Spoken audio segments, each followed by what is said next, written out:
Do you want me to introduce you with a bio before we go live? Or sorry, when we start going live? You can, sure.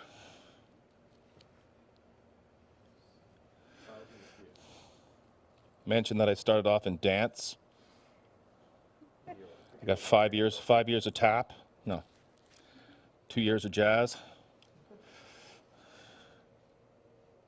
I actually know a sound guy that started out as a dancer.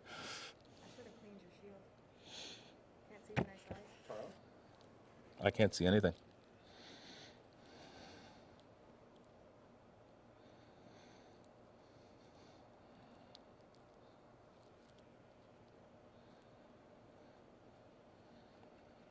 Sorry, what? No, nobody said anything. Does that get blown out too much?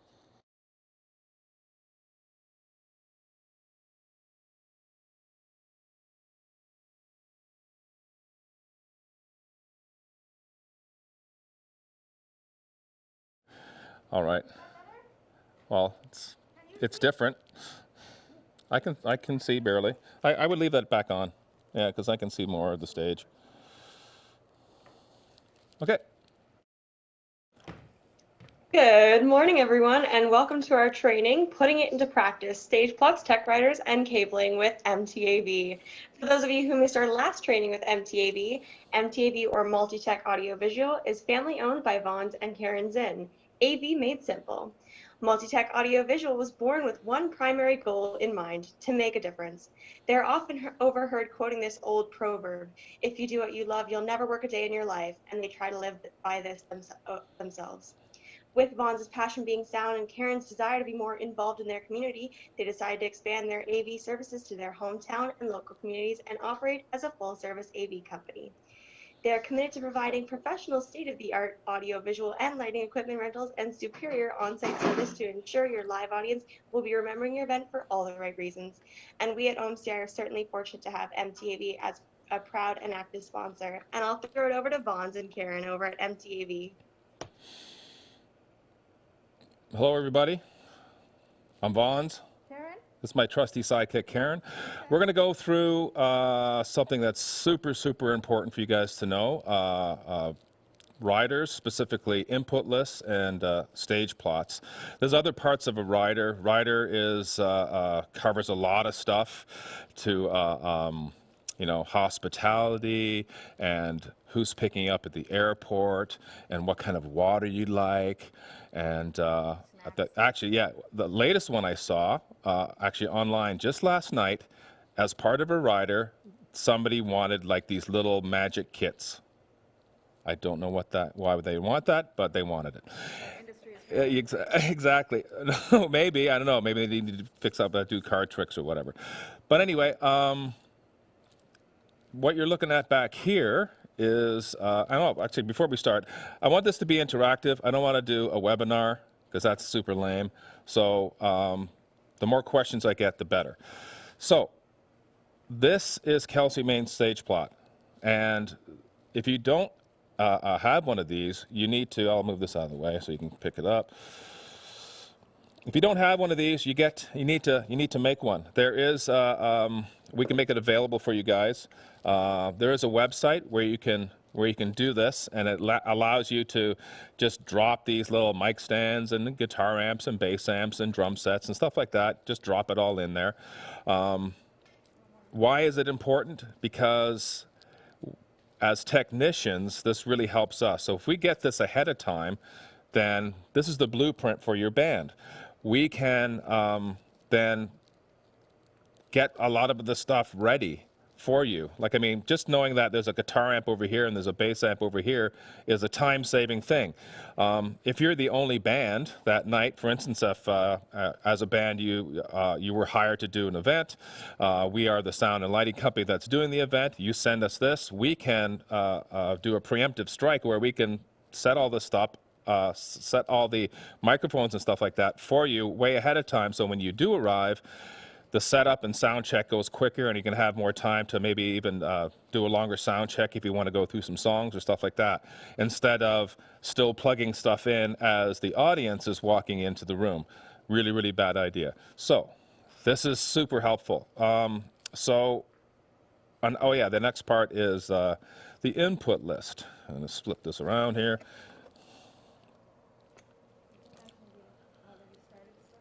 Yeah, we've kind of had a bit of a jump on the setup. You can see that some stuff is already plugged in. I've kind of left the drums. We're going to do that, and that'll be something we can go through in its entirety because nothing's mic'd yet. But the way they've got their stuff set up, this doesn't really follow the usual industry sort of way. Usually, you would start with the drums, like basically start with the percussion instruments, bass, guitars, keys, horns, and the last thing on the list would be vocals. So if you're walking into a festival situation, it's probably a better idea to do that. But the reason why they've done it this way is because they have their own monitor system. If you can come over here. So they're all going to be on in-ear monitors, and they're doing what's called a split.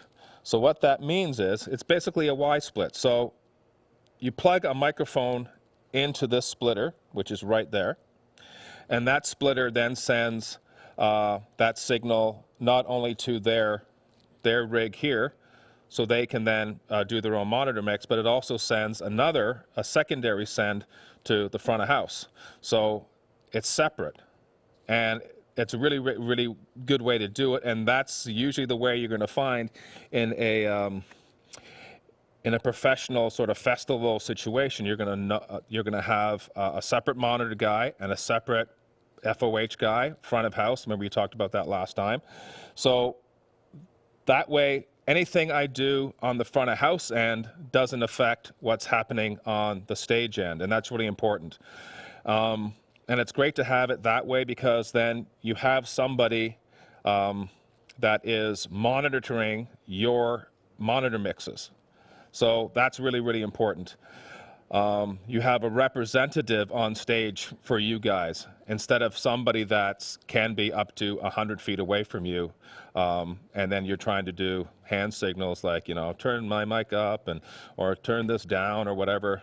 You have a guy that's going to be either on stage left or stage right, watching you guys and monitoring everybody's monitor mix and adjusting it accordingly. And you can even actually go up to the guy and say, hey, can you turn me up in the whatever, either if it's a monitor wedge or in my ears or whatever. So what we're going to do is kind of go through what would happen at a sound check. So the band is, for the most part set up. This is the way I kind of like to do things. I don't like the band in here noodling around, smashing things around. Just best to like set up guys and just clear out of the way. So because we end up falling over each other and it becomes kind of a hassle. So where we're going to start is the drums. So like I said, that would usually be channel 1, but on this it's channel 11. So what we've done over here, if you look at these things here, that's called a sub-snake. So what that allows us to do is, instead of running single lines to wherever that has to go, this box here allows you to do multiple inputs and actually some outputs as well if you need to return stuff for monitors and whatnot. So if we have that, then we don't, like I said, it keeps everything a lot cleaner. You don't have to run, this has 12 mic cables inside of it. So instead of running 12 mic cables all in all different directions, it's one core, multi-core cable that then can go to wherever it needs to be and be plugged in quickly. If someone can spin around here, I'll just show you where our split is. So that's their rig, and our rig is, here, go over here. Where's the split here? Oh, it's right here. Okay. There. So that's our snake there. So you can see that we have all the inputs and everything coming to us. That's going to the control room, but that would go to, like I said, the front of house position, which would be out in front of the stage. So let's start micing the drums. There are a ton of different microphones to choose from. I'm a big fan of Shure and Sennheiser. They're kind of like the biggest name brands in microphones worldwide. There's a lot of industry standard microphone model numbers and stuff like that for different applications. You'll find if you like this one, for instance, I can't remember the actual model number. It is the Sennheiser E904. This is if you look, just about any drum kit you see mic'd up at a concert, you'll probably see this microphone, or the one that's below this, which is the 604. But this is, like I said, that's an industry standard. That would be, we use this on all the toms. So he only has two, so we only need two of those. The one I would use on the kick drum is this right here, and that is a Shure Beta 52, another industry standard microphone. You'll see that a lot. But like I said, there's a lot, there's so many to choose from, but you'll see this more often than not. I've got some other ones here. So this is the mic I'm kind of trying out. It's made by a company called Audix, and it is the i5. A lot of people are liking this mic. It's certainly they're kind of a newer company on the rise compared to Shure. Shure's been around since forever, like I think the 50s or something like that. The SM58 was one of the microphones we talked about that's been around forever and will be, because it's awesome. What else? So that is something I would put on the snare drum. It's kind of made for that. Then we've got this over here, and I'll grab it and pull it out. This is this is another mic from Audix. It's the ADX51. This is a condenser microphone. So like we talked about, this is for stuff like cymbals, stringed instruments. This would be good for either if you got a mic, a guitar, or orchestral stuff. This is the mic you want to use. But in this case, we're going to use this on the hi-hat. And then we have, where do those other microphones go? Oh, they're right here. This is another very, very common mic. This is the Shure, what's it called again? I can't remember all the model numbers. Remove my space helmet. It's an SM, forgot the model number, sorry guys. I can't remember. I think it's the 91. No, sorry, it's a KSM 137, that's it. And that's also, this is kind of a newer on the market, but it's becoming an industry standard as well. And once again, it's a condenser microphone. It needs 48 volt phantom power, just like this Audix over here, right? This is going to be for our overhead microphones, this one and this one, because we need, well, not so much stereo, but you want to be able to cover all the cymbals that are here. What else? We also have... Vaughn, we actually have a question. Sorry. Okay, go ahead. We have a question about the rider and stage plot. How far in advance do you want the rider or stage plot? How they've broken it up here is that's kind of all the detail we need. If you were traveling with, say you're traveling with your own sound engineer, sometimes they would bring their own, as you can see here, you know, there's some own mic. They brought some of their own mics, right, for vocals. But they've left a lot of it to like the discretion of, you know, production discretion. If you were traveling with a sound engineer that wasn't traveling with a mic package, what you might have a separate column here that would give you some, so basically, for instance, if it was the snare, the kick drum, then he would give you 2 or 3 choices of, you know, kick drum microphones that might be preferable if you have them. Another thing a rider covers is things that they don't want to see. It's like, don't bring me any, whatever, that might be like a mic from China or something like that, or a lower end mic, a PV mic or something like that, like stuff that's considered sort of not professional level or no name. They don't want to see any of that. They'll be like specifically, it's like Shure, a Sennheiser, Audix. They'll have a mention of what manufacturers will be okay. They usually give their, you know, what they want first, So if they want Shure SM57, for instance, on the electric guitar, they'll say that would be my first choice, and they'll have, these are my secondary choices if you don't have that. But you have to remember, I mean, that's really, really important to know is that specifically for production companies, that this thing is not, we're not doing it just for fun. This is a contract. And it's very important that you fulfill this contract because the they have expectations of what they need to have technically to do the show that they do. And if you don't provide proper stuff, then they can't do their show. So, like I said, yeah. As far as We can't hear you. oh yes, for time frame, we yeah. asked for the riders early so that we could put in a quote. Okay. Yeah. So we would. Yeah. So sometimes on these things, the production or the sound guy or the lighting guy or whatever will ask for certain levels of consoles that we might not have. So we would have to say, okay, if we have to bring that in, then that's going to be a cross-rented item, and it's going to cost whoever's putting on the show, you know, set amount of dollars. But it's good to know all this information ahead of time, because if you are a sound guy and you show up to a gig and somebody has brought you something that, first of all, you're not familiar with, so that's one strike, or something that you're not familiar with and it really sucks and you know it sucks, it's going to start your day off wrong, and you won't be able to do the job that your client, which is the band, has asked you to do.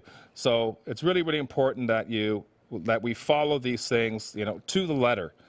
And if you can't, the best thing to do, what actually happens too on these things, there'll be a name or a number that you can call. It's like, if you have any questions, call this guy or call this girl.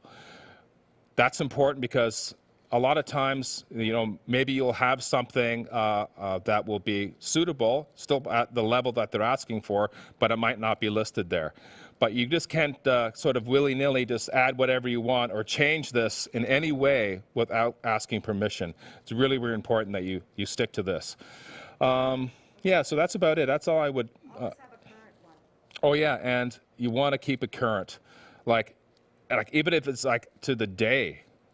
Like if you know you're good, like for instance, okay, so the bass player, or sorry, the acoustic guitar player is sick. Well, we want to know that because I don't want to set up his microphone, I don't want to set up his DI, and I don't want to set all this other stuff up for him if he's not going to be there. You're wasting valuable production time, and that's a real drag. And like I said, that's another thing that kind of sets the day off on a bad foot because, okay, now you've already shown me that you're wasting my time, but because this is something that you have my connection, I've already connected with you, but you're not following up with me and saying, oh, by the way, like, this has happened a lot. Like, I've arrived and have something that is from 2 years ago. It's like, oh my, that guy is not even here anymore. Or at the worst case scenario, this is like the really terrible is there's somebody on here and they're not even alive anymore.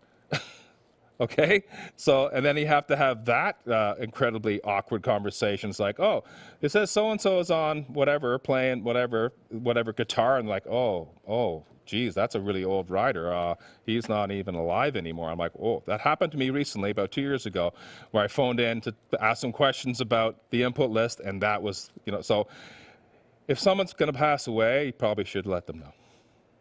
Anyway, yeah.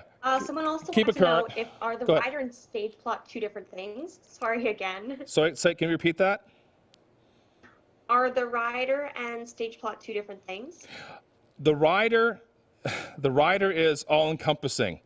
It's the contract that the artist has with whomever is paying them, right? So if you decided to hire Kelsey's band, Kelsey and her band, then you would get their rider, and that's a contract. And it's specific to, you know, the music industry. They call it a rider, but that, like I said, it would have more than just this part on it, the technical part. It has to do with, you know, what's suitable for a hotel, what kind of food they want, what kind of drinks they want, like what's the expectation. So when they, after sound check, they want to have whatever, a hot meal. And all these things are set out in the, in the rider. Or yeah, if they need backline, like in this case, you know, we provided the drum kit. So that's all stuff that would be on there. And I mean, if specific to a drum kit, it'd be like, you know, what would be suitable, like what manufacturers are okay. Sometimes the drummer might have a deal with a certain company, whether it be Yamaha or DW or whatever the case may be, and you'd have to provide a drum set from that manufacturer because they are on contract with them and can't play anything else. They're not allowed. So that's something that would be on a rider as well. What else? Yeah, well, I think we're safe to go through. So can you clarify if should they ask early if there is a monitor tech on site, or what input list should they supply? Well, Why exactly. is that specific? You talked about certain order. Why is that specific? Well, like I said, like the order this is in, it's just it's not a have to do really, but it's just nice to have because it just kind of follows.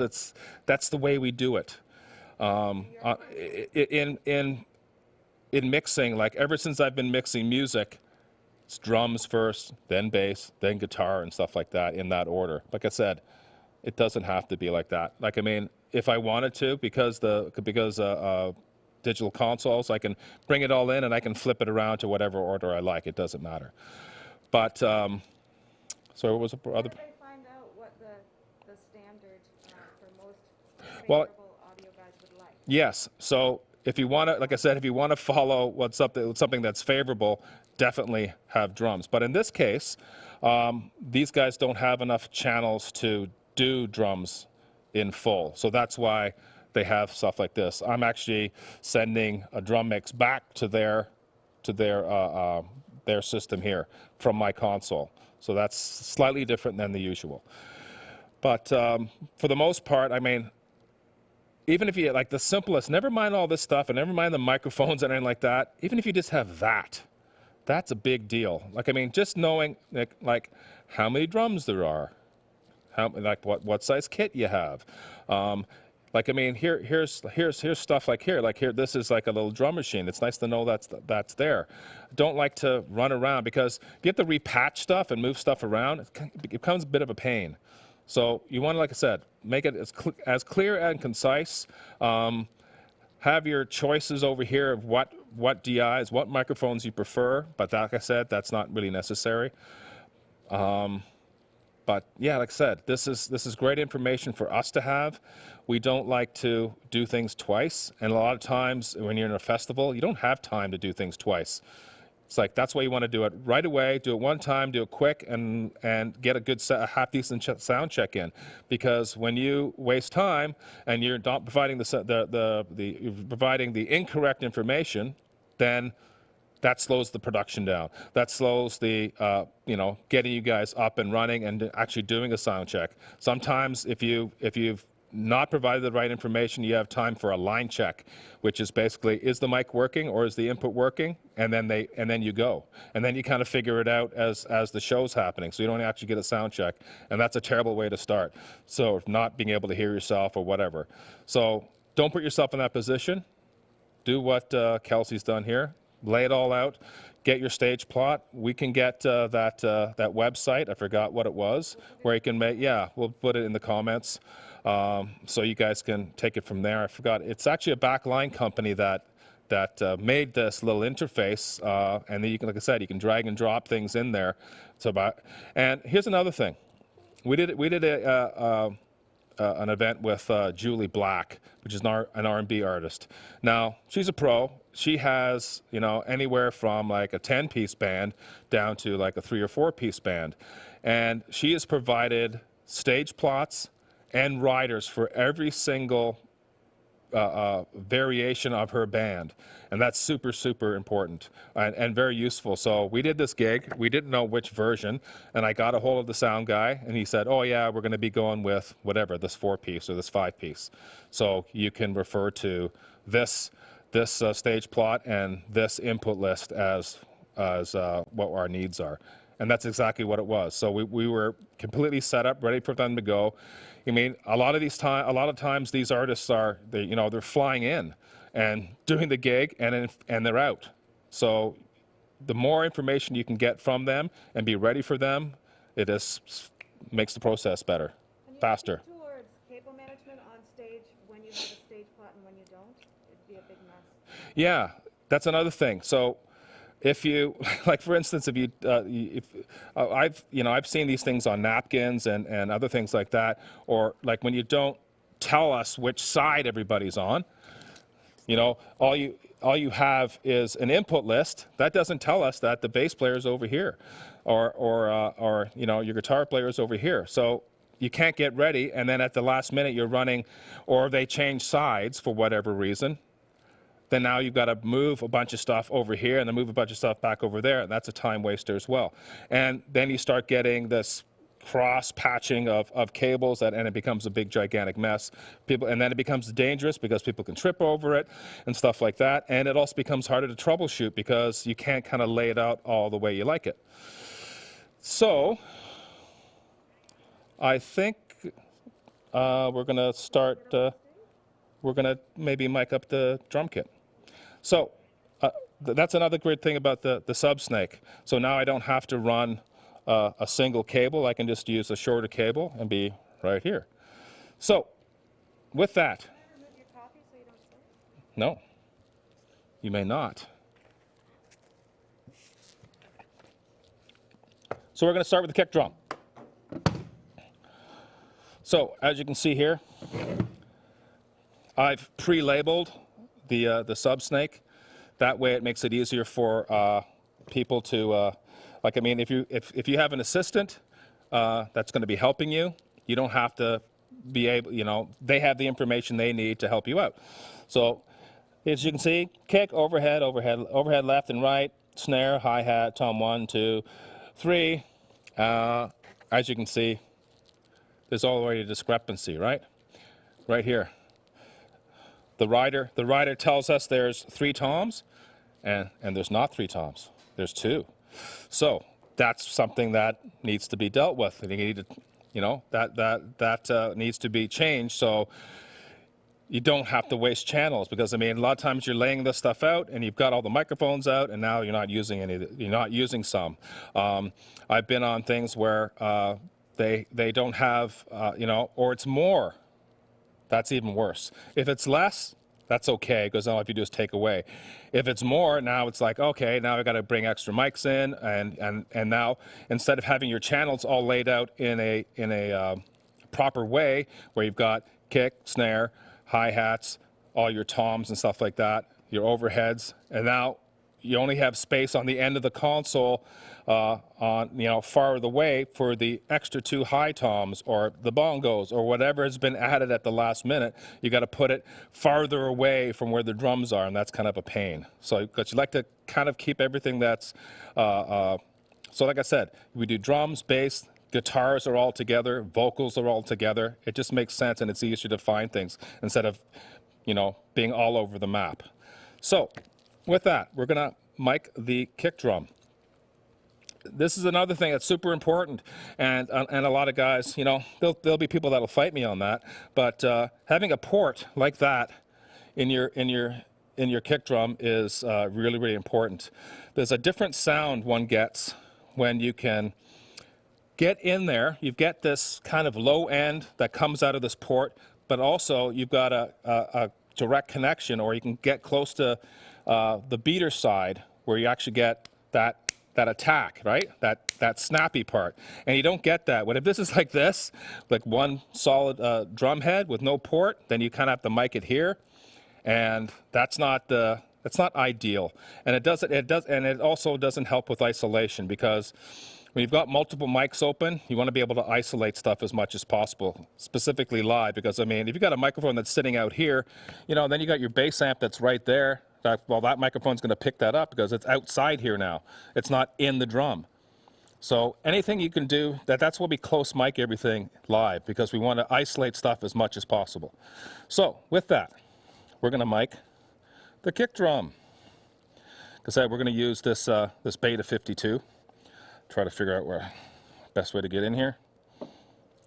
You got to play with this sometimes. Sometimes you got to move stuff around to get it in there. Let me figure out I'm going to do this. Might have to just sneak this over like that so I can get underneath. There we go. There.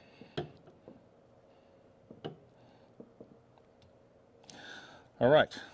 So, like I said, we want to get far enough in so we can get some isolation and kind of get that beater as well. Because in modern music, that's super important. The kick drum it's the center of your rhythm section. So something like that. And then we would take, and that's another thing that Subsnake's good for. Now we can use shorter cables to do this. We don't have to have a one length of cable. When we use shorter cables, then we can do it, we can keep this, the cable management is a little bit better. So let me do that.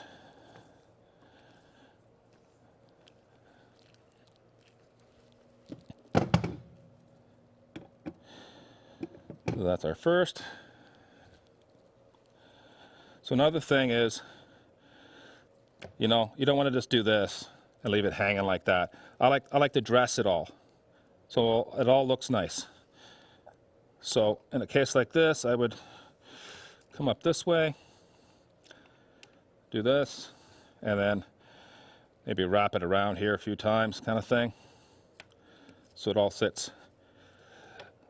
That kind of serves two. This kind of serves two purposes. It looks nicer, it looks cleaner than having the cable just hang, and once you start having like a lot of microphones plugged in with all the cables hanging off, it becomes a danger too, because then it takes one person to trip over a cable and then send your microphone to the floor. We don't want that. So the next thing we're going to do is we're gonna jump to the snare, even though that's not, it's overheads next, but I like to do those last. So the snare drum is mic'd with this.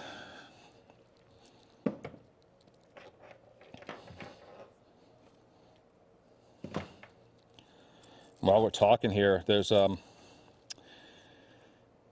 famous rider story. I don't know if anybody's heard of the Van Halen Brown M&M story, but Van Halen in the 70s was probably the biggest rock band in the world, 70s and early 80s, and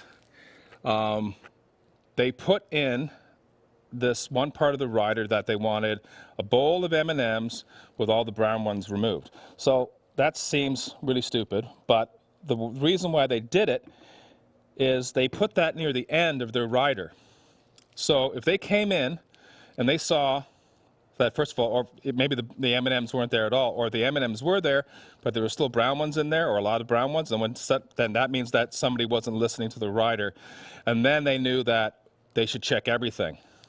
That was kind of this little thing they put in there to see if people were paying attention. Like I said, you get some ridiculous riders out there that ask for crazy things. When people are on sort of the higher end of the music industry, they tend to ask for, you know, they get crazy and ask for stupid things. There was one band that used to ask for socks. They used to ask for a clean pair of socks for everybody that was on the crew and everybody in the band, which would be kind of cool, actually. Nice to have nice fresh socks every day. But that's, yeah. But another thing that you should realize is that, like I said, this is not your wish list. Don't treat it like your wish list. You know, this is what you need to do the job that you need to do.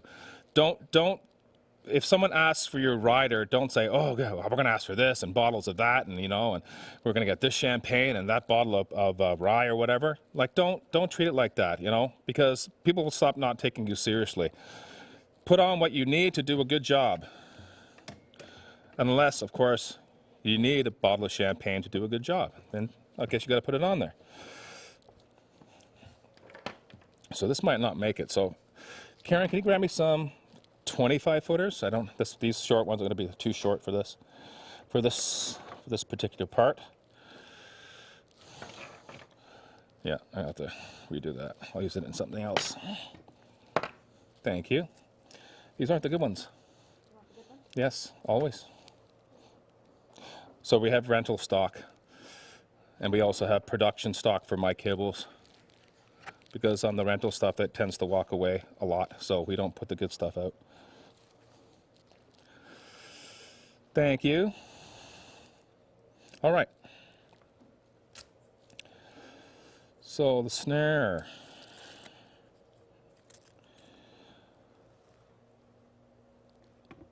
So what you want to do with all your microphones is try to isolate it as much from other things. So if we're going to mic the snare, we're going to come all the way over here.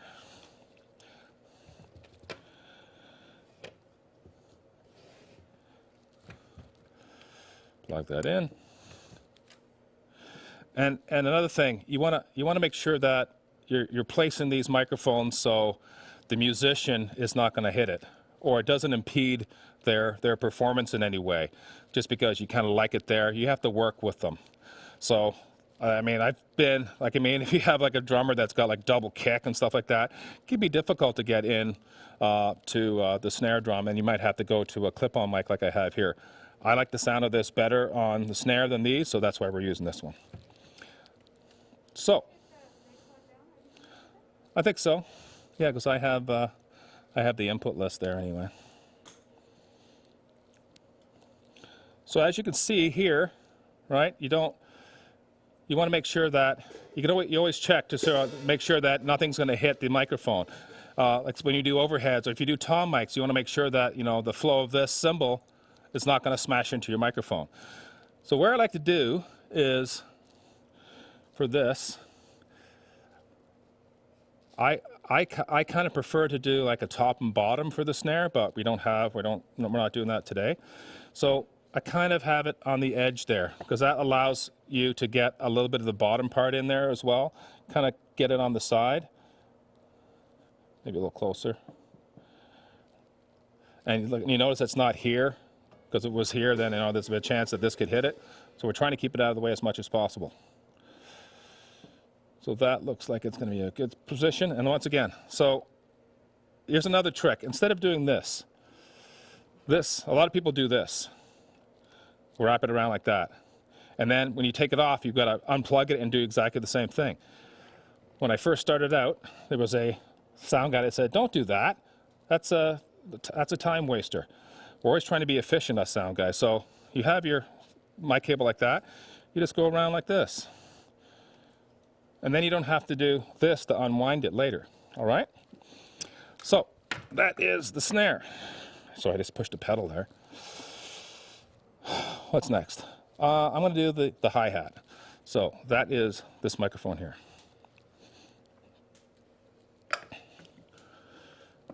So with this microphone, you want to try to keep it away from the snare. You don't want to, because you want, like I said, you always want to isolate things as much as possible.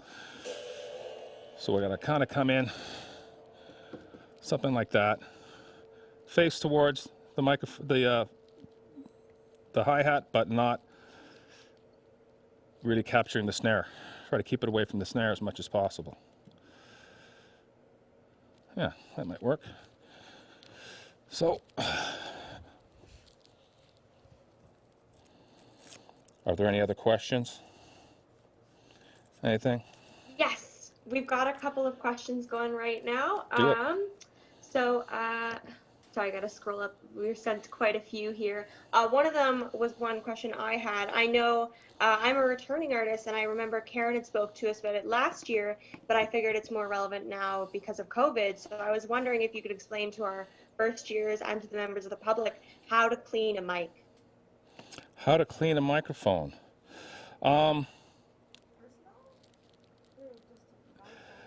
Yeah, so we have, like, the ones you'd have to really be concerned about are our vocal mics. So let me just grab a 58 here. Okay, and it's more important than ever to actually own your own microphone in today's world. So what you can do, you can just take this whole thing off. All right?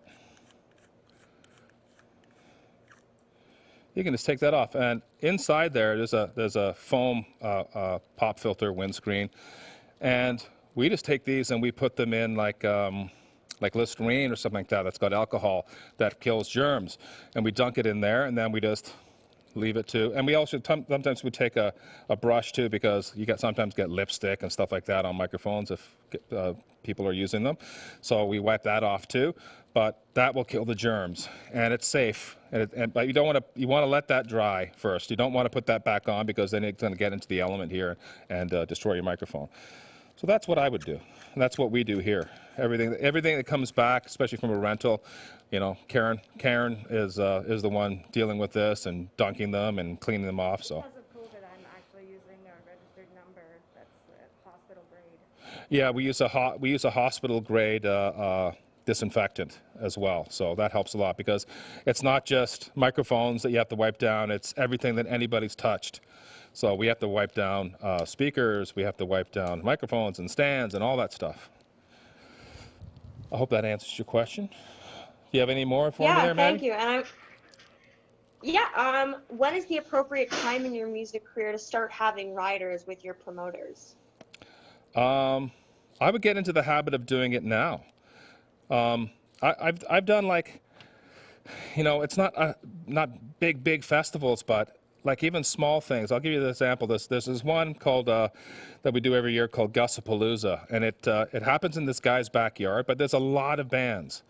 There's tons and tons of bands coming in and out, and you know, all of them have different, you know, there's a generic, like I said, there's a drum set that people share, which is great.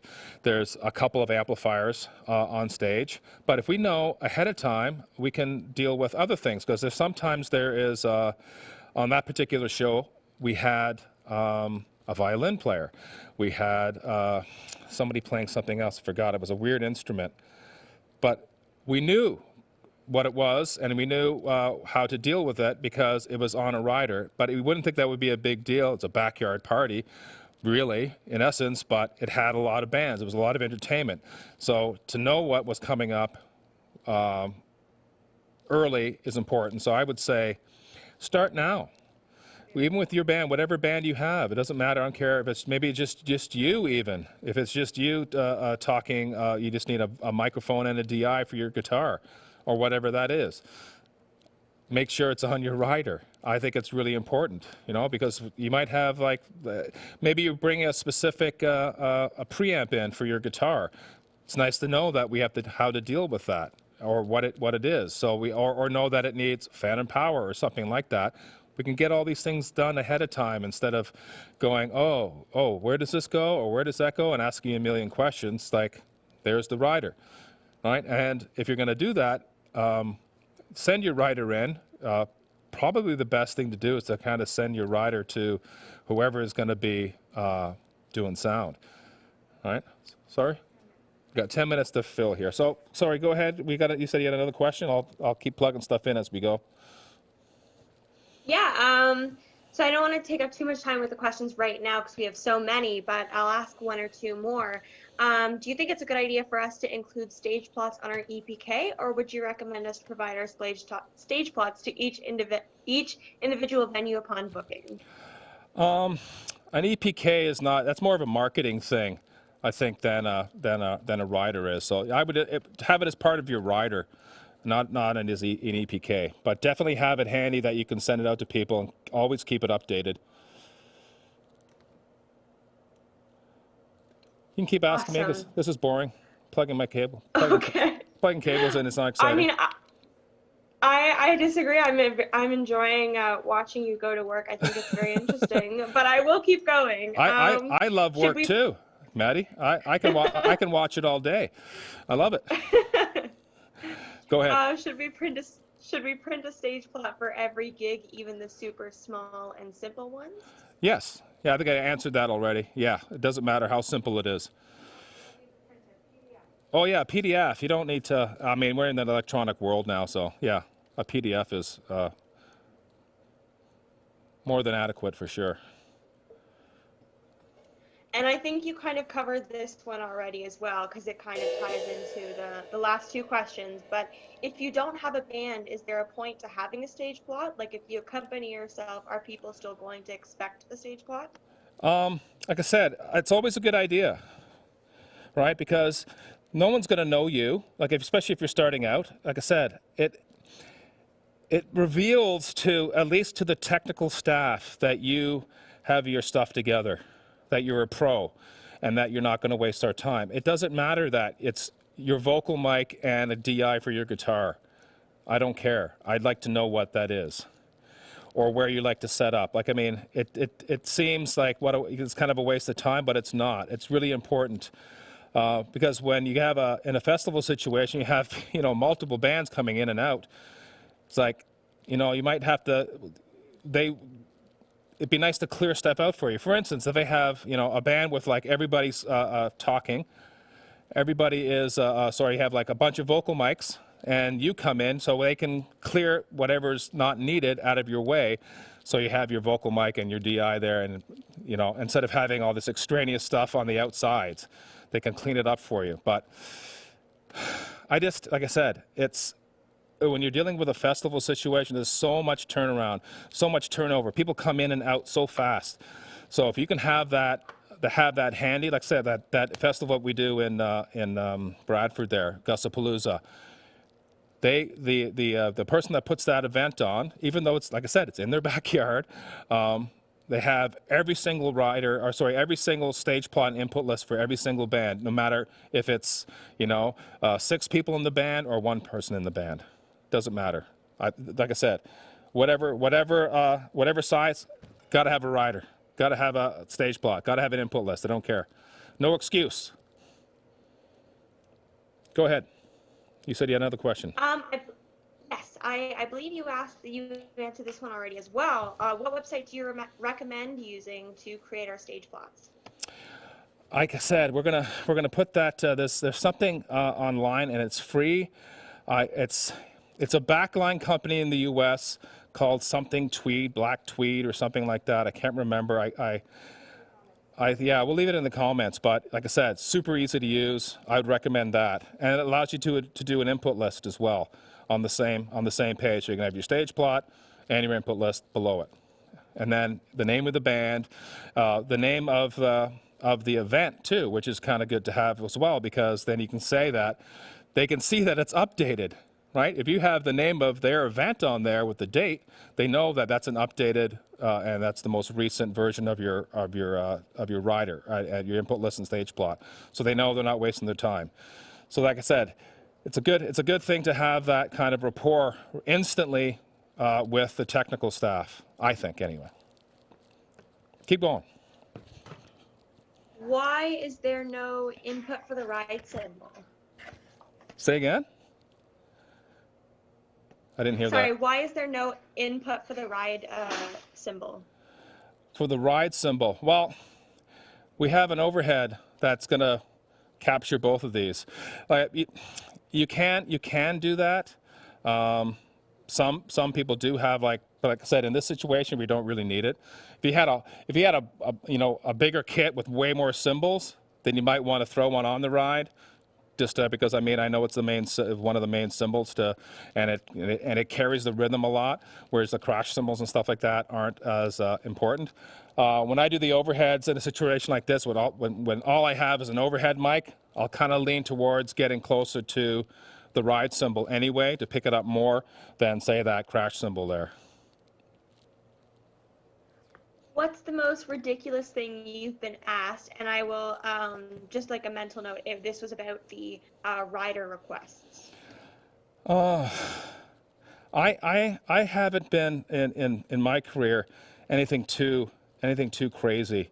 Not on the technical end. There might be some silliness like socks and stuff like that, or ridiculous amounts of alcohol that have to be provided. But as far as the technical stuff, most people stick to it. You might get oh, actually no, there was one. So we're supposed to do a gig with a DJ. I don't know if you guys remember BET, Black Entertainment Television. Back in the day, it was big. It was a bigger deal in the 90s. But there was the DJ that worked on there. I forgot his name now. But anyway, his guy had. You have to remember, he's 3 channels, right? He's his console, his DJ console left and right, and a wireless microphone. And the rider that goes along with that guy, he had, like I said, he had more PA facing him than most bands have for the audience facing out. And he had a 48-channel console because they liked that particular console. It maybe had the right routing or whatever, but now whoever has to bring this guy in has to pay for a 48-channel console, even though you're using 3 channels. And also, on top of that, they was asking for a lot of plugins, very, very specific, expensive plugins that weren't sort of industry standard that this particular engineer wanted to have. So yeah, you can get, like I said, don't be. It's not a wish list. You gotta do. Give us what you need to get the job done well. Like I said, you don't. I mean, as I said, you can on a vocal mic you can spend $100. You can spend $3,000. Don't be that guy or that girl that's asking for, being ridiculous, because when you walk in, that's what they're going to think of you right away. These guys are, the perception is that you're high maintenance right away. So you don't want that. So continue. I think we only have a little bit of time left. I'm going to continue miking things here. I'm going to do one tom, just so we know how to do that. So this thing's awesome because it requires no mic stand. So we got to try to get it in there. You can hear that click. Then you want to kind of move it over, make sure the cymbal doesn't hit it. Like that. Grab a mic cable.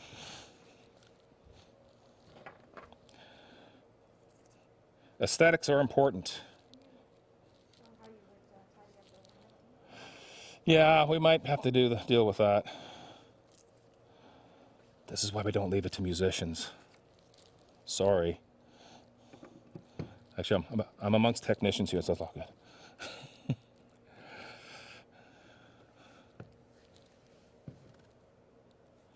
So, plug it in. So this part here, this holds the, so instead of just this hanging down like that, making it looking ugly, it allows you to do this. Put the mic cable in there, and then you can maybe kind of wrap it around there. Or maybe do it the other way. No, that's going to work. Just like that.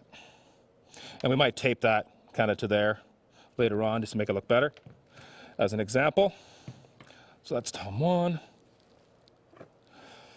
Any more questions, Maddie? While I'm going?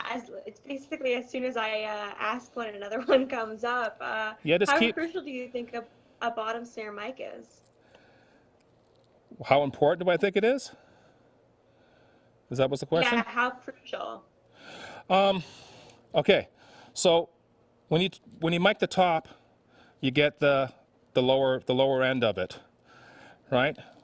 And you miss out because it's pointed at the top. You're not getting the bottom. The bottom is where the snares are. That's where that snappy sound is.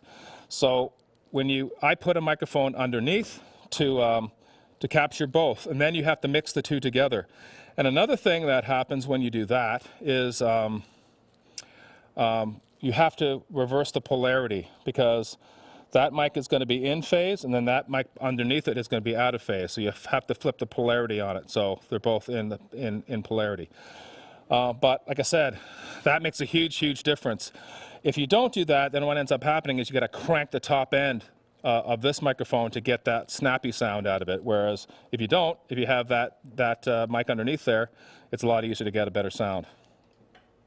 So if you're recording, that's definitely the way to go. Awesome. And on the topic of drum mixing, how do you avoid bleed between mics when you're mixing your drum set? That's a thing that's we like to call the noise gate. So basically, that allows you to set a threshold, and anything below that threshold will not come through, and anything above that threshold will be able to come through. So what you can do with tom specifically, we also do it with kick drum as well, is set that so only the volume of the kick drum will open that up, or only the volume of the tom will open that mic up. Because when you have this many microphones out, it becomes a little bit intense to keep it. And if you heard it without a noise gate on it, like all these mics, bouncing around, and then compare that to the gated version, it just tightens everything up and makes it sound more studio. But I think that's all the time we have today. Yes. Because I'm going to continue doing this. We have a band showing up. I'll take awesome. one more. Well, if we have time late, Let's one do, more? Okay. Yeah, we'll do one more. Do you feel like COVID is going to change the way that musicians gig in the future? Example, everyone brings their own mics and less equipment available at shows? I don't know if that's going to change. I mean, obviously, what's happening, the live industry is pretty much gone away, which sucks. But I think the whole bringing your own mic thing, that should have been done a long time ago. It's not a COVID thing. It should have been like always done that way. Because I mean, if you open up, if you go to any bar where there's a vocal mic provided for you, and you do any test on that, you'll find all kinds of different things in there. So best to bring your own. You know who's been talking into it, and you avoid getting sick, and whatever other diseases that are on somebody else's microphone. Like I said, that should have been done. You should be doing that all the time, if you can afford it. Like I said, but an SM58 costs just a little over $100. You got to invest. If you're going to invest in yourself, if you want to do this for a living and invest in your career, that's a good start. Yeah. Okay. And we're just going to keep everything. You're not the star anymore. These guys are. We'll just keep the link open. Okay. All right. So I can keep answering questions if you want. I'll leave my mic on because I still have the mic stuff. So if you want to fix this up here eventually, where can I sneak this in? I got some tape and everything I can throw on that.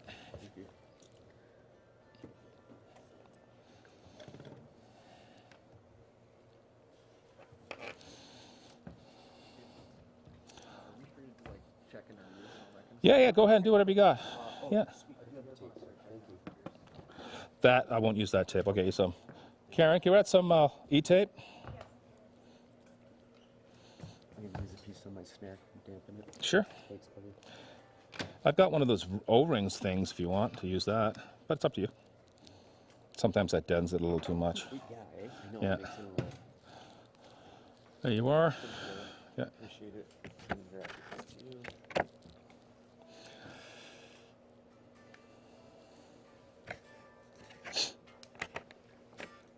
Okay. So I'm going to get this a little tidier. Yeah, we're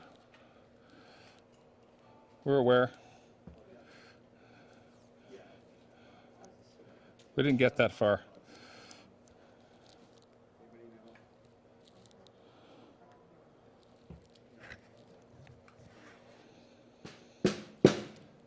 So, can you Yes, sir. Yeah, just get that to where you'd like it, and then I'll tape it up. I'll give you a little bit of play on it though. That's perfect.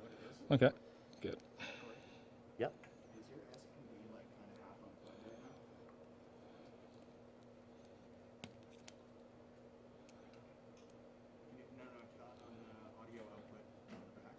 Oh, You got a buzz? It's probably ground. Got to flip the ground switch on it. Should. That's a good one. I actually like that one. Oh, yeah, here. Sorry. Okay. Great. Yeah, wait, is that the difference? The line of the ground there, right? The ground, like I actually explained this to these guys. When you flip that ground switch, you're creating this only one way the thing can be grounded, because that can be grounded through the electrical there, but if you connect it, it can be grounded through the electrical over here, right? So now you're giving it one path to ground, and that's what that ground switch does. That's all it does, lifts it off.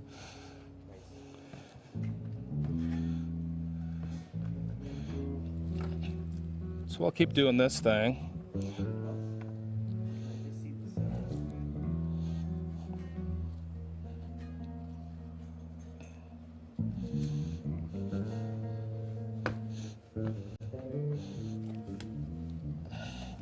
Maybe, yeah. Here. Can we get a set list too up here? Set list? Yeah. Yeah, we'll prop that up.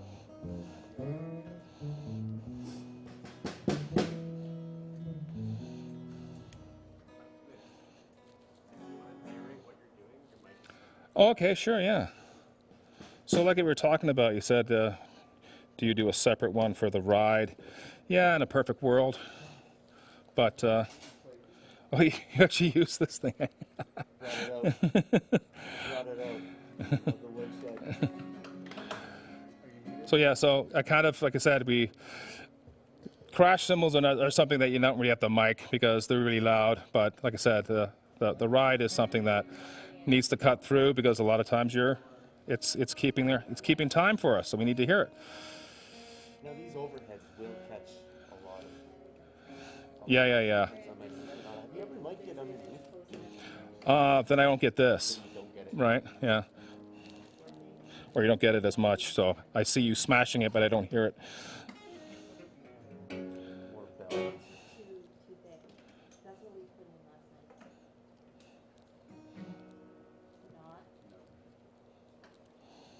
Not?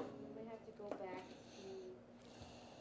to. All right, so that's overhead left. I need to get a mic cable. Karen, can you give me more mic cables? Sorry, it's close. I know. There's Karen and Kieran.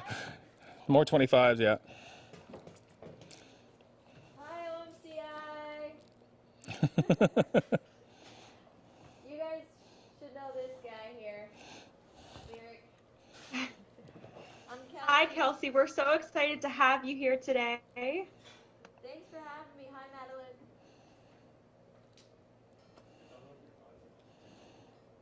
Oh, I'm just talking loud. Yeah, just there.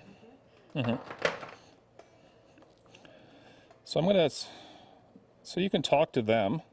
I'm just gonna turn your microphone up for them. Hello. Check There. 1, 2.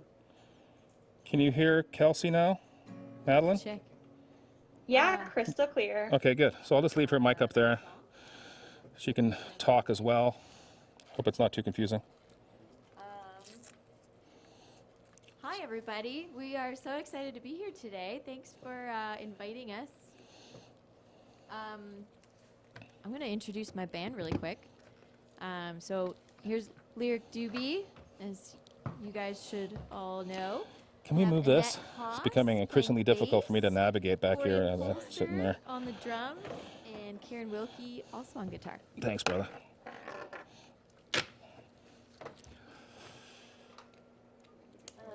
So I don't think it's a close enough connection. They're not getting a read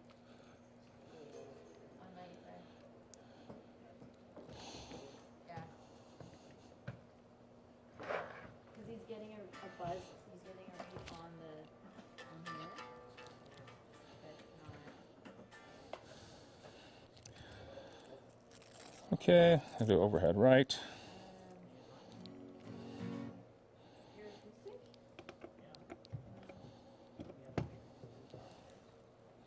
Do we have your acoustic? Okay. What we can do is we can just take this out, like take the nut out. Yeah. And then we're gonna have it back on here. So you want to do that right now or later? It might have been the ticker jack that I had was allowed for reach, because it definitely clicked in mine. It clicks, like it feels like it clicks. I'm hearing it click. No, it clicked in mine. Further. Do you still have that cord? Oh, that was the cord.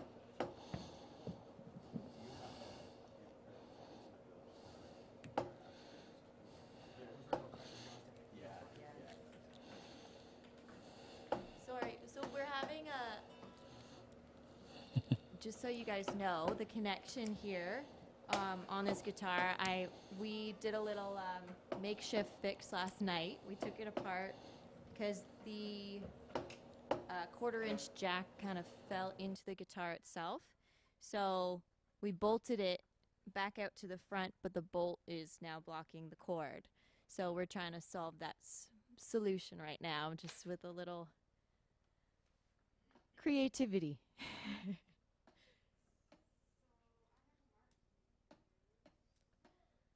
Well, while you get that sorted, I'd just like to say for those watching at home, this is an inside look at what later today's performance training with Amy Wolter will be like, as well as tonight's performance with the Kelsey Main Band, which we are super excited for. It's going to be an absolutely amazing show, and I'm so excited to see you guys live in action from home.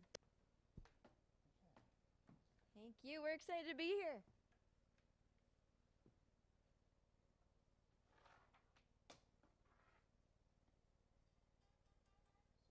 What do we have left to do here? Anybody know? Did we get the bass wired in already? Yep. Mike and the guitar still has to happen. So right now, the solution that we're talking about is just for getting a different guitar in. It's not being that creative right now. Always bring it back up. Do we have one, Karen? I think it's in the back there. Ooh. I think it's probably there. Yeah, it is there. Yeah. So, we have lyrics.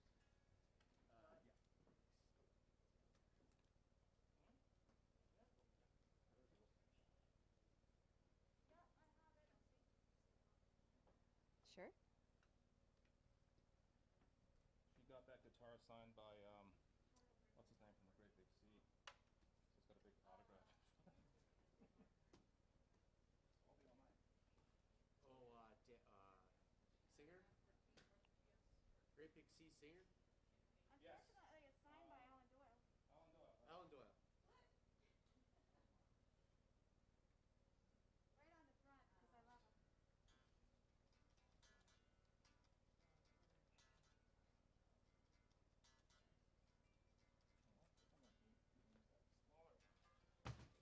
Find here.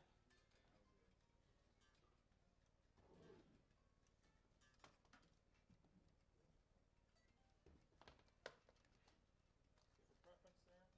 And what, which one I use? No preference. Perfect. Not on this one, at least. Yeah. What's his name?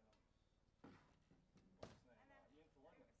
I told him, On his cabinet, he has found like the sweet spot for his sound, and he actually has it. and then he He looked has at a me and went, thing man face. That's awesome. with tape, and he puts like right there. I have it marked on my Fender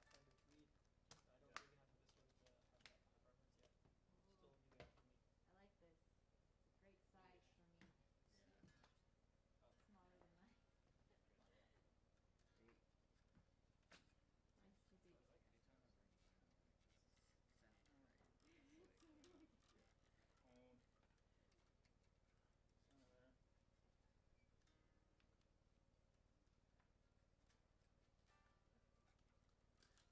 for me. Smaller than mine. Nice to be. Home. Center there. What? Let's do.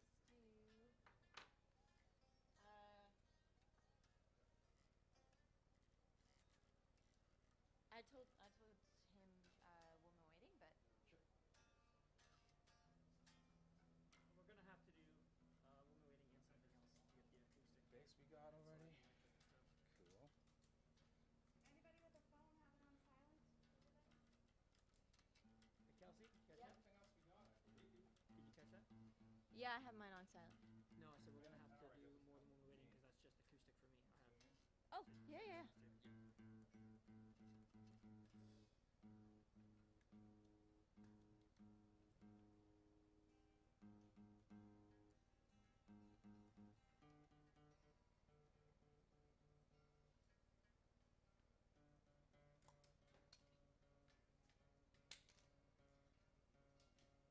You call it whatever you want to do.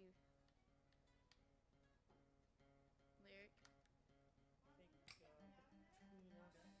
rating maybe. Sure. I'm just gonna do a quick line check. I can see I'm seeing you already. So Kelsey, sorry to interrupt, but we actually have a question for you. Yeah. We'd like to know what in-ears you use. I don't know if this is for MTAV, sorry, or for you, but someone was asking which one you use. I use mine's Audio 64. We all use different ones. Lyric, what are your in-ears? I have two, Audio 64 and SE215s. I don't know if they hit that. Audio 64. I don't want it on. and Oh, okay, sorry. Sure, SE215s. Shure SE215s is what Lyric uses. Kieran, what are your in-ears?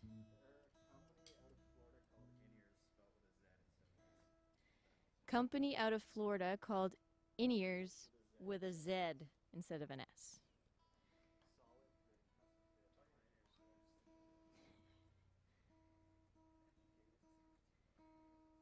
And I'm just tuning down half step because I always play in half step down.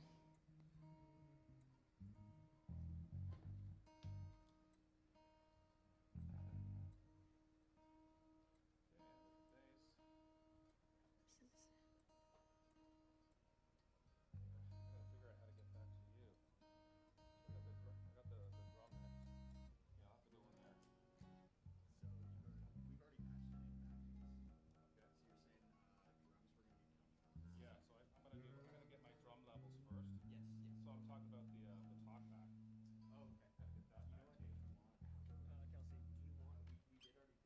Sure. Thank you. Thanks.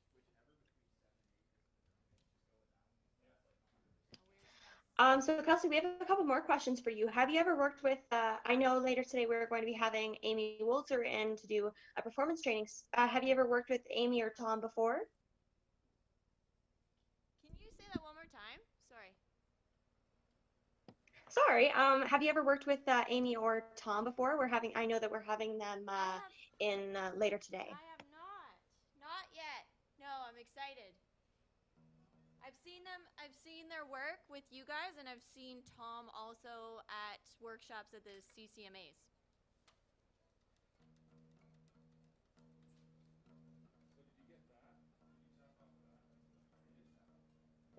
We'd also like to know what you did to prepare for today. What we did to prepare for today? I didn't hear that. I'm deaf. Oh. One more time, Madeline. Sorry, we'd like to know what you did to prepare for today. Oh, so we had several rehearsals. Went over. I did a lot of work on my own by kind of looking at our songs, really feeling the flow of the set, and between keys and BPM of each song, just kind of feeling how the set would progress. I didn't want to put too many mid-tempo songs together. I needed to spread some things out. We stuck a little cover in there, so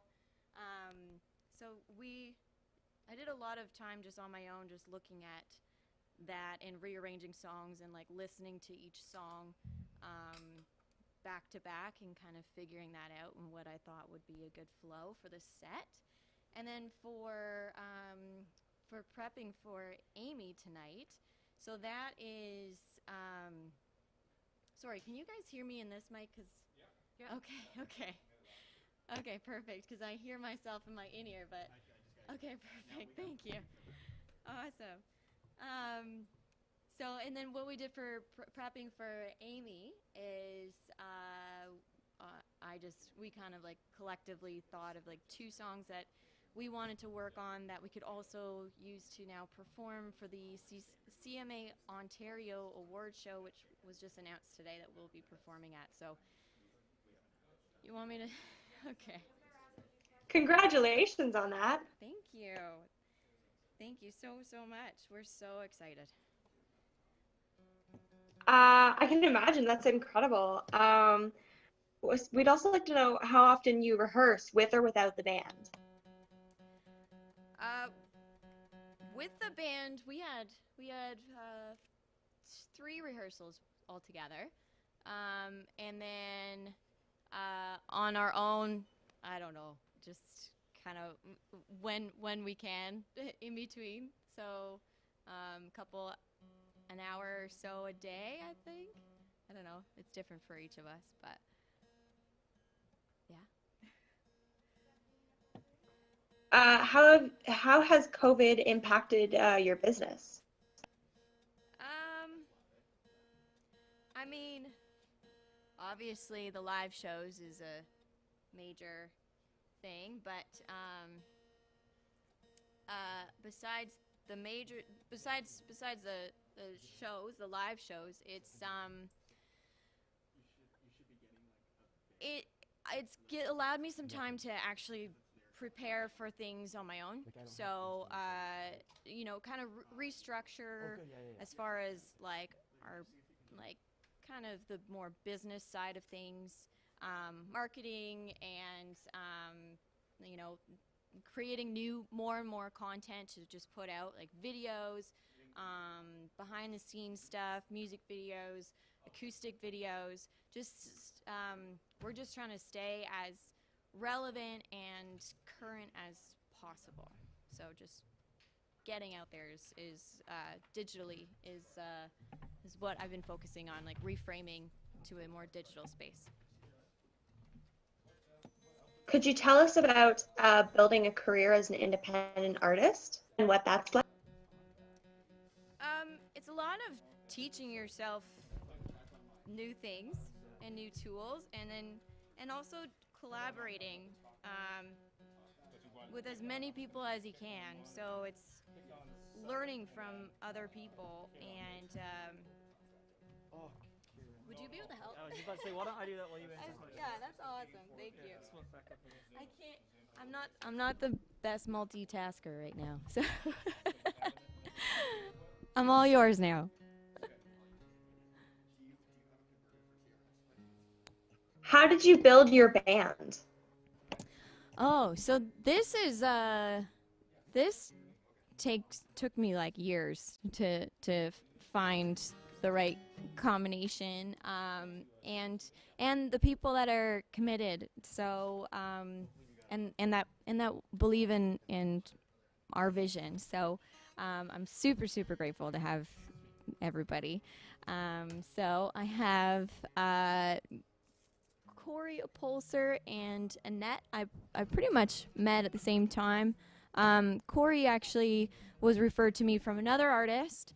So and then I bumped into him as well at a live show, supporting another artist friend. So that's what's really great about, just forming that community and going out there and showing up and supporting other artists. And then, if you're ever stuck in a position, then you can always rely on word of mouth and stuff. So luckily I was recommended Corey.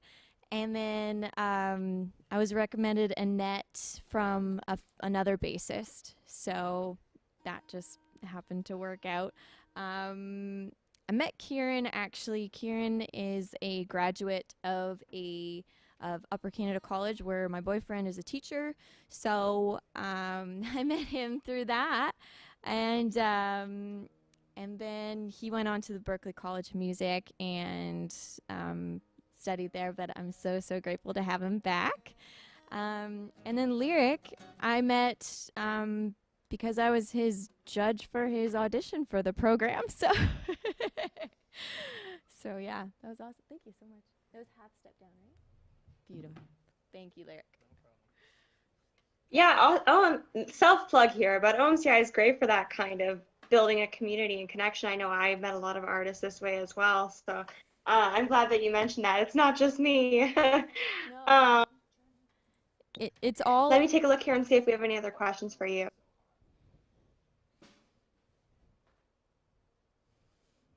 Sorry, you were saying? Oh, it's just it's all about networking, and you know, you can never go wrong by just constantly meeting new people and putting yourself out there. So, yeah. Can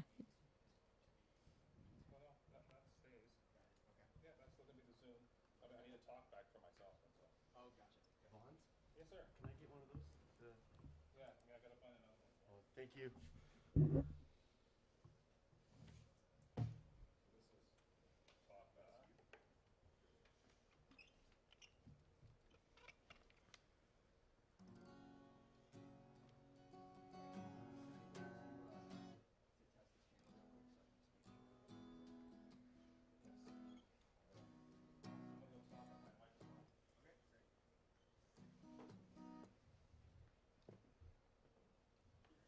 Karen told me that Alan Doyle signed this guitar, so shout out to Alan.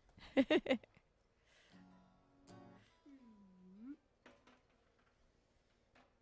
you want me to plug in here?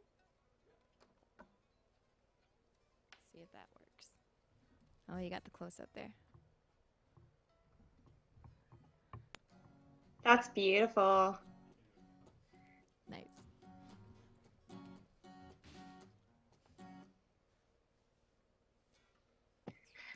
So Kelsey, what songs will you be performing for us today? So we want to keep a couple as a surprise, but a lot of the songs on my debut album, which was released this year, earlier this year at the end of March, right at the beginning of COVID. So this is kind of our first opportunity to actually get to play them out since they've been released. Kieran, I'm just waiting for that. Yeah, I heard your album and it is amazing. There are so many catchy songs on there. Like As I Go, I think that's the one where you referenced the Mariah Carey song, right? Carrie Not Underwood. Mariah Carey. Carrie Underwood. Yeah. Yeah, I'm sorry. I'm me and my country artist. The other the Carrie superstar Underwood song, diva. Yeah. Yeah, and I thought that was just so clever. I was like, wow, I love that. Thank you. I wrote that line, so thank you. What are you hoping to get out of this training today with? Well, we want to make, obviously, so this is our first appearance on the CMA Ontario stage in October. So they just announced that today. We are nominee for Rising Star of the Year. So since this is our first appearance, we really wanted to make a really good, strong first impression and completely kind of knock it out of the park. So I'm hoping we can establish that. We're working on 2 songs. So we chose As I Go and SOS as our 2 songs to work on for that workshop. So I'm super excited. Yes, SOS is also really catchy, and I know we talked about this last time you were here because it has such a clever title and chorus as well, because you expect SOS is, save our souls, and it's not, and I think that's hilarious. I love that. I think it's so clever and witty, and I'm glad that you released it. Thank you so much. Actually, so that's the first song. That's the one and only song on the album I can't take credit for writing, because I wasn't. Song was completely pitched to me. But it was a song that I felt like it felt like I don't know. It's weird. Like I don't want to. Obviously, I didn't write it, but I felt like it was me. So and that's pretty special when you can find something that feels just so right for you. So that you weren't a part of. Um, that's amazing. I think that's so wonderful. I love when people talk about how songs, even if they aren't their own, speak to them. And I think that's awesome that you recognize it as an artist because it definitely suits you so well. Thank you. Um, Colin would like to know how you arrange background vocals for your band. Oh, well, this is kind of something we're still kind of figuring out. Annette is always our go-to because she's the other female in the band. So she usually takes just the high harmony, and then the second harmony part we kind of leave it up to these guys. And what? Oh, there we go. Nice close up on Annette. But the other harmony, we usually do a 3-part harmony, and then so the lower harmony we divide between Lyric and Kieran depending on what they're capable of. Sometimes Lyric is switching instruments. Sometimes Kieran has an insane solo, so it's kind of up in the air for whoever can grab the other one. And then Corey will also grab a backup vocal as well in between. So he does a lot of the gang vocals too, which are really, really super important for performing out to, especially for live audiences, just getting the crowd involved. So by having someone else singing the words, and it subconsciously tells the audience to sing along too. So it's super, super important for those little gang vocals. I am so excited for the 3-part harmony. I love 3-part harmonies. I think they're amazing, and I can't wait to hear some of that tonight. I can't speak for everyone, but oh my goodness, I am so excited. Do you run stems at all? We do. So this we actually only brought into our show in the last 2 years. So it's still, we're always learning with this, and tracks are just, they're so integral now, I feel like, to live shows, especially in the country world at least. So I think we're always learning and just trying to step our game up as technology advances, and just trying to do what the big kids do. I also wanted to congratulate you because I believe a film that you were in was nominated for an award recently. Am I correct on that? Oh yeah. Thank you. Yeah. Congratulations. Thank you so much. We've had actually quite a few awards in the last couple weeks come in, and so it was a Stephen King short film I was in. So it's called Willa, and it's on like the International Film Festival circuit. So every day we're still getting acceptance letters into the festival. So yeah, it's pretty cool. So is it traditional horror Stephen King? Is it Sorry, is it a traditional? Sorry, is it just a horror film? It's not so horror. It's like, it's suspense and a little bit of, I mean, it's not like gory or anything. It's more like there's some tragedy in it, where it tugs at your heartstrings. Some suspense. It's more suspenseful, but yeah, it's not so like horror. I don't know. I can't describe it. No, that's great. As someone who could not for the life of me sit down and watch a horror film because I am such a scaredy cat, I think that I would love to go watch it because I love suspenseful film. So I'm excited to go see it and support you. Oh, thanks. It's only like 13 minutes. So, yeah. Okay. Yeah, it's only like How do you, Mhm. sorry, No, how do sorry. you approach changing arrangements for live shows? It's you know, that is what it's different for different shows, and we're trying to narrow that down to just kind of keeping one consistent thing. But it's a process. Like, you learn different things from every show experience that you have. So, and different crowds that you have. So, I'm completely open to changing stuff around and figuring out what works and adding different clapping parts, crowd participation stuff here and there. It's one of my favorite things to do. Awesome. You guys look about ready to go. Do you want to put a pause on the questions for now? Sure.